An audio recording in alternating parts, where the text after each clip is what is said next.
Thank you and welcome to the show this morning.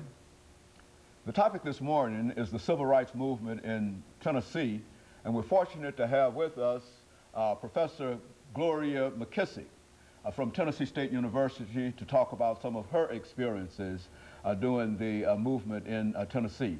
And of course, Professor McKissick, let me welcome you to the show this morning. I'm pleased, delighted to be here this morning. And to tell you how delighted we are to have you here this morning, and especially to talk about the civil rights movement in Nashville, because we do understand that the Nashville movement was very, very important to the overall civil rights movement.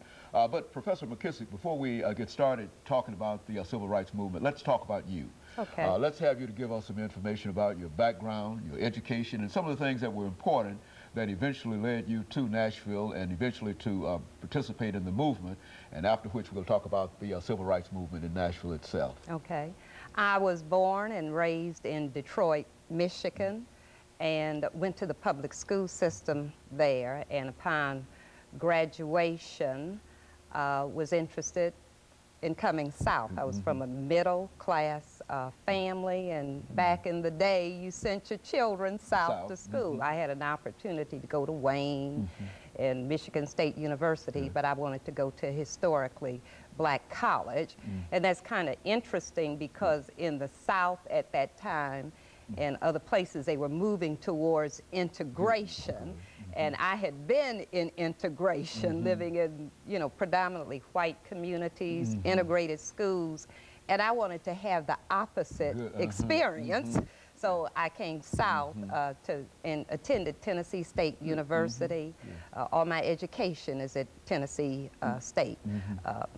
My master's and plus at Tennessee State University, and Peabody, additional courses at Wayne and the University of Northern Colorado and so forth. I've taught in the school system for 32 years in metro schools, was part of the integration of the schools, the magnet school program and so forth, the desegregation plan, a lot of things. Facing adversity is what I did. Okay, very good. And have been an adjunct professor of history at Tennessee State University for 16 years now.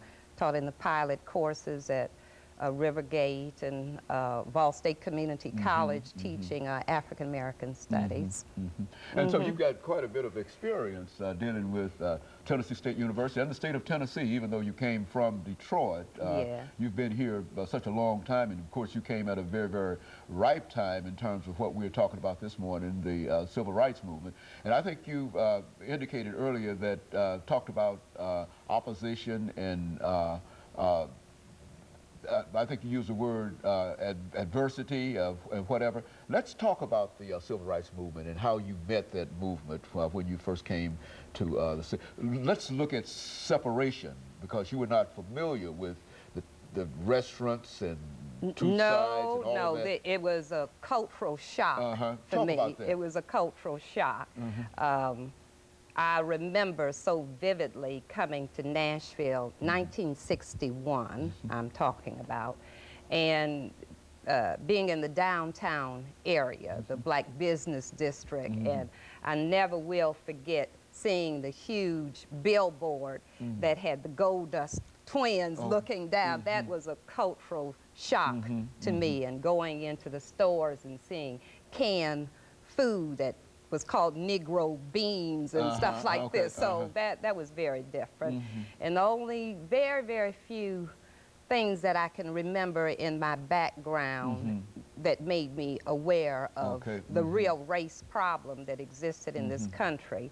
And I remember with my family watching the events in the South on television, and my dad said to me, "Gloria, I'm sending you there to get an education. Do not get involved in the movement." And that's the very thing that I did, and I think it was the best education I ever had because of that involvement.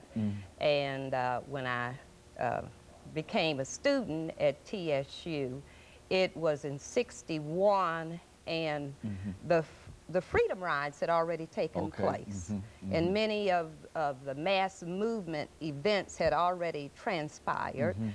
Bevel and Diane Nash had left Nashville. So it was a new period in Nashville for the civil rights movement because it was just a few places really holding out. Very good. And of course, let us have this first commercial break here, Professor McKissick, and then we'll come back and we'll let you pick up at that particular point, because I think that the information that you're giving us now is sort of an insider's view in terms of becoming involved with, and especially an insider who was not familiar at all with the racial mores of Nashville and the Deep South. And of course, we'll be back with our audience following this very, very short commercial break.